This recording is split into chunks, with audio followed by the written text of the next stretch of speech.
takeaways from your first day training with the guys?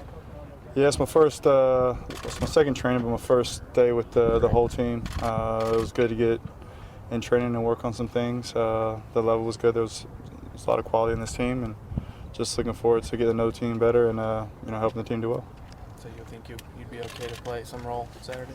Yeah, in some capacity. We'll have to just see what that is. Obviously, Ziggy's the boss, so he'll make the decision, and all I can do is just keep working and trying to get as sharp as I can to make sure that I can be effective in games. Got any indications as to if you might get called up for the friendly?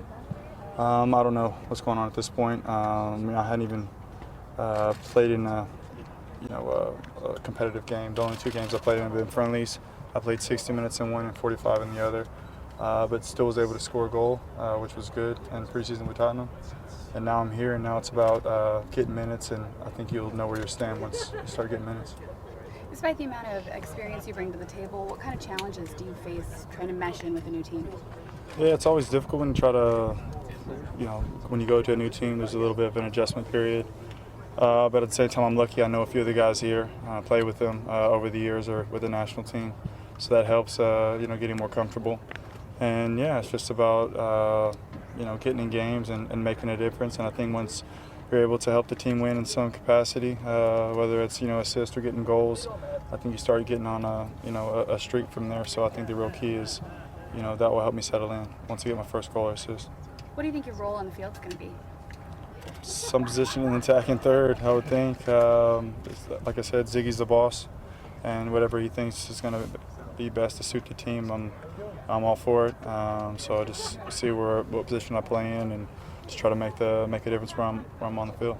What did you make of the news from yesterday that apparently your home debut will be played in front of about 67,000 people? Yeah, it's awesome. That's what it's about. You can see the game has really grown here in the States, and to play in front of a crowd like that, that's what you dream about as a little kid when you're playing pickup in the, in the park and stuff like that. So definitely looking forward to it. Did you ever imagine MLS would get to this point? I didn't know what to think. When I was a young kid growing up in Nacogdoches, soccer really wasn't popular, and the only type of games I saw on TV were international games where you saw fans that were filling out stadiums. But I got a little glimpse of that in 1994 when the World Cup was here, and then the MLS, the league started. But it's a different league than when I left in 2006. It's more quality, and the fan base is a lot stronger, and also you're seeing more soccer-specific stadiums in areas where fans don't get the numbers, but you still have that atmosphere. So it's great to see. You obviously were on grass today, but how relevant was it to you in your decision that your new club plays on artificial surface? It didn't play a big part in my decision. It was more about what team wanted me the most, and it was great to come to an area where soccer is so so valued and appreciated. You want to come somewhere in a market where you feel like it's Europe. That's why some people go to Europe, to get that experience, to be around those type of atmospheres, and that played a big role in for me to come here. But watching some of the games, you can see that they can still play with a lot of quality and still play good soccer. So I just look forward to getting on it and adjusting and see what that service is like. Do you feel prepared to kind of handle all the attention you're going to be getting here and league-wide? And does that kind of maybe bother you, how much you'll get? No, that's what you deal with when you're in Europe. The teams are under a lot of under a microscope, really. So, and every week it can change. Everything's looking great, or oh no, it's the wheels are falling off the wagon. So you're used to the ups and downs. You're used to the roller coaster of a season. You're used to being under the microscope and being rated all the time, and whether or not you're doing a good or bad job.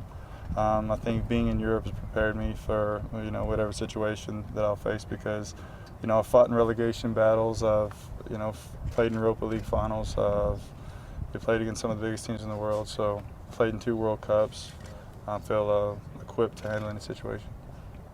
Your hometown always seems to come up during your interviews. How has that kind of stuck with you through all the moves you've made and all the contracts and all that kind of stuff? What, Nacogdoches? Yeah, Yeah, it just seems like it's where yeah, exactly. It's where you're from. So that's where I was working hard, where I had to make things happen. It's where I had to drive from there to Dallas, 3 hours there, 3 hours back. So I have a lot of love for where I'm come from, and I played with a good group of kids growing up. We had a decent high school team. but you know, it's where you're from. It's your roots, and that's what I like to get back to in the off season, and you know, hang out with my family, because you know, to me, it keeps me grounded and reminds me of how far I've come. Anything else? Do you remember when the Deuce nickname came up? Because DeAndre was saying kind of everything been resolved with the hostage negotiations. Yeah. I mean, do you remember when kind of you first started calling that? I think it started coming when Nike wanted me to do a campaign for the World Cup, and I did a track. So it was just something silly just to come up with the rap name. So came up with Deuce. It's something that had significance to me because it was the very first number that I ever had in the game of soccer, and just so happens that it's the number that I got when I was in college and when I got my first professional contract. So it's kind of something that stuck with me a little bit. Thank you. Hi, I'm Brad Evans from Sounders FC, and boy, do I love my match pass. I love saving my match pass points. I'm a saver, a big saver. But did you know you can get discounted beers and food at Central Link from the time gates open until 30 minutes before kick? Trust me, one of the best places to watch a match is in the broadcast booth with myself and Casey Keller. You know you're already watching us on the road, so why not earn some points for it? And I want you to reward yourself for living a Sounders FC lifestyle. Visit matchpass.soundersfc.com for more information.